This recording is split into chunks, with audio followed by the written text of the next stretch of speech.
حدیث میں یہ بات بھی بیان ہوئی ہے کہ رسول اللہ صلی اللہ علیہ وسلم نے داڑھی اور اس طرح کی اور دیگر چیزیں، لباس، وضاقت، اس کے حوالے سے کچھ ایسے احکامات دیے جس سے مسلمان اپنی شناخت کرتے تھے، جس سے مسلمانوں کی پہچان ہوتی تھی. ایسا کبھی نہیں کیا گیا. دیکھیے بات یہ ہے کہ مسلمانوں کی پہچان کیا چیزیں ہیں.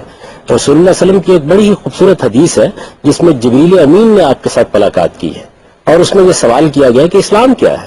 تو آپ نے بتایا کہ اسلام یہ ہے کہ تم اس بات کی شہادت دو کہ اللہ کے سوا کوئی معبود نہیں ہے، محمد صلی اللہ علیہ وسلم اللہ کے پیغمبر ہے، نماز کا اہتمام کرو، روزے کا اہتمام کرو، حج کا اہتمام کرو. یہ شناخت ہے مسلمانوں کی. یعنی مسلمان نماز پڑھنے کے لیے جائیں گے، مسلمان حج کرنے کے لیے جائیں گے، مسلمان روزہ رکھیں گے رمضان میں، تو یہ چیزیں ان کی شناخت بنیں گی. ان کو رسالت میں آپ صلی اللہ علیہ وسلم نے شناخت کی حیثیت دی ہے. اس طرح کی کسی چیز کو کبھی شناخت کے طور پر پیش نہیں کیا. عام طور پر جو اس طرح کی ایک روایت بیان کی جاتی ہے اس میں در حقیقت یہ مسئلہ ہی زیر بحث نہیں ہے. وہاں تو مسئلہ یہ زیر بحث ہے کہ مسلمانوں نے جب قریش کے خلاف اقدام کرنا شروع کیا ہے تو اس میں مسلمان بھی بستیوں میں موجود تھے. ان کو یہ کہا گیا کہ آپ اپنے آپ کو نمایاں کر لیں اور کسی ایسے طریقے سے نمایاں کر لیں جس سے کہیں آپ کے خلاف کوئی اقدام نہ ہو جائے. اس میں یہ الفاظ آئے ہیں کہ من تشبہ بقوم فہو منہم، یعنی اگر تم لوگ ان کے ساتھ مشابہ رکھو گے اپنے آپ کو، انہی جیسے بن کر رہو گے تو نتیجے کے طور پر ممکن کارروائی تمہارے خلاف ہو جائے. اس موقع پر بھی جس چیز کو شناخت کی حیثیت دی گئی وہ قرآن میں زیر بحث آ گئی ہے. وہ یہ ہے کہ مسلمان السلام علیکم کہیں گے.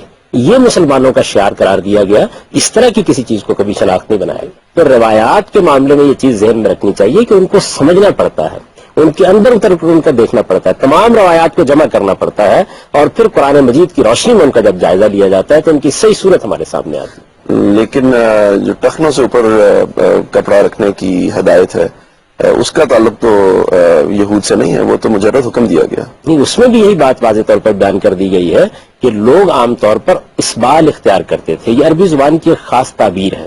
آپ نے دیکھا ہوگا کہ ہمارے ہاں بھی بعض و باش قسم کے لوگ اس طرح کا لباس پہنتے ہیں کہ تہمت باندھی ہوئی ہے، لڑ چھوڑے ہوئے ہیں، پیچھے سے تہمت گھسٹتی ہوئی آ رہی ہے، لمبا کرتا پہنا ہوا ہے، بٹن کھولے ہوئے ہیں. اسی طرح اس زمانے میں لوگ امامہ باندھتے تھے یا پگڑی پہنتے تھے، اس میں بھی یہ چیز ہو جاتی تھی. تو رسالت میں آپ صلی اللہ علیہ وسلم نے بتایا کہ خیلا بترا، یعنی اس متکبرانہ طریقے سے اپنی تہمت گھسیٹتے ہوئے نہ آیا کرو، یہ تمہارے ٹخنوں سے اوپر ہونی چاہیے.